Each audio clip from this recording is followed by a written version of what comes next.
श्री राजू बिष्टा। धन्यवाद सर। मैं readjustment of representation of scheduled tribe ST in assembly constituency of state of Goa bill 2024 के समर्थन में बोलने के लिए खड़ा हूँ।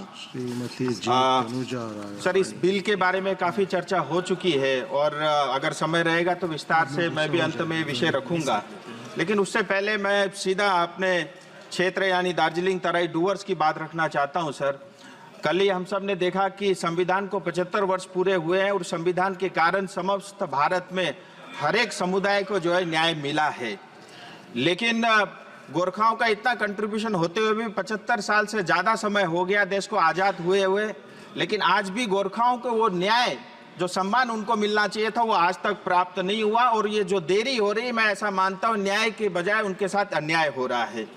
मैं थोड़ा हिस्ट्री में जाना चाहूँगा। सर, ब्रिटिश काल के अंदर में भी जो दार्जिलिंग तराई डूवर्स का क्षेत्र होता था वो अलग अलग एडमिनिस्ट्रेटिव रिजिम के तहत होता था। जैसे 61 तक नॉन रेगुलेटेड एरिया था। मैं ये इसलिए बोल रहा हूँ, ये सब ट्राइबल एरिया में ही लागू होता था और 61 से लेकर के 70 तक 1861 टू 70 ये सेमी रेगुलेटेड एरिया था। फिर 1870 से 74 तक नॉन रेगुलेटेड एरिया हुआ। फिर 1874 से 1990 तक शेड्यूल डिस्ट्रिक्ट हुआ।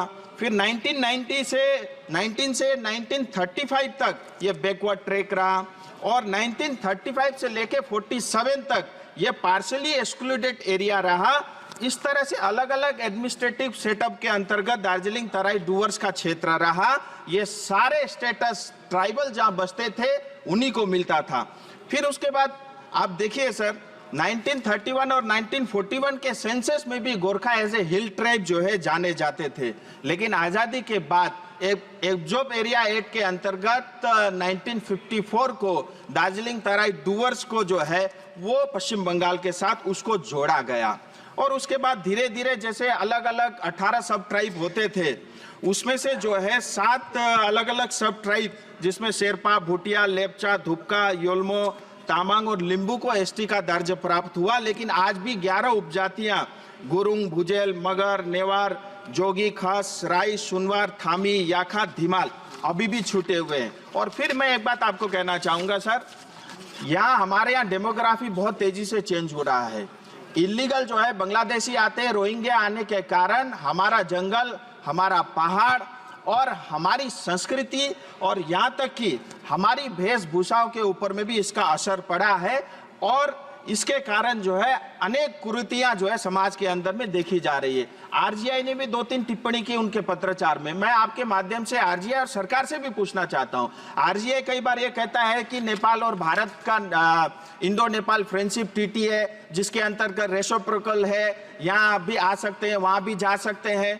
मेरा आरजीआई से सीधा सवाल है, 2 देशों की ये आपस में संबंध है, फ्रेंडशिप है, लेकिन उसका खामियाजा हमारी जनता क्यों भुगते, ये सरकार को देखना चाहिए। दूसरा, कई बार उनकी ये भी टिप्पणी रहती है कि अगर आपको एसटी का दर्जा दे देंगे गोरखाओं को तो इन्फ्लक्स हो जाएगा। मैं पूछना चाहता हूं सरकार से भी, आरजीआई से भी, जैसे आपने 2001 में लिंबू तामांग को जो है एसटी का दर्जा दिया अटल जी के समय में, 2001 से लेकर के 2024 तक आप जरा आंकड़ा बता दीजिए कि कितना इन्फ्लक्स नेपाल से भारत की ओर हुआ है। हमारी ये मांग संवैधानिक मांग है, बॉर्डर को ठीक करना ये बीएसएफ और सरकार का काम है। मैं चाहता हूं इसमें और देरी न हो। और इतना ही नहीं, सिक्किम स्टेट ने 2021 के अंदर में असेंबली में इसका बिल पारित किया।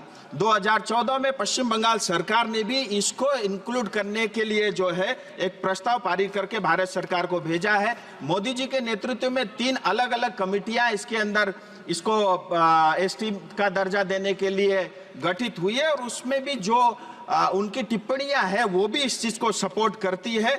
मैं चाहता हूं इसके अंदर में और अधिक देरी नहीं हो और जो अधिकार गोरखाओं का है, जो हर साल हर दिन देश के लिए मरता है, जिसके कारण हमारा बॉर्डर सेफ है, जिसके कारण नॉर्थ ईस्ट का बहुत बड़ा इलाका सेफ है, मैं चाहता हूं उनके साथ अन्याय नहीं हो, उनका कंट्रीब्यूशन को देखते हुए।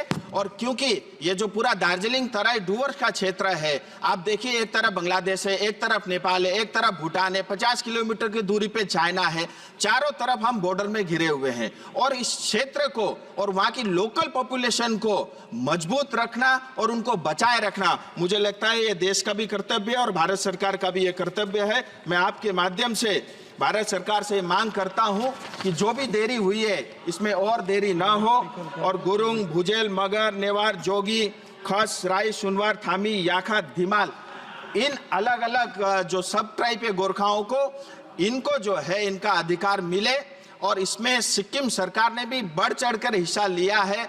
उन्होंने तो पूरा असेंबली में इस चीज को पारित करके भेजा है, ये अधिकार उनको मिले और आपने मुझे बोलने का समय दिया, इसके लिए मैं आपका बहुत बहुत आभारी हूं। धन्यवाद।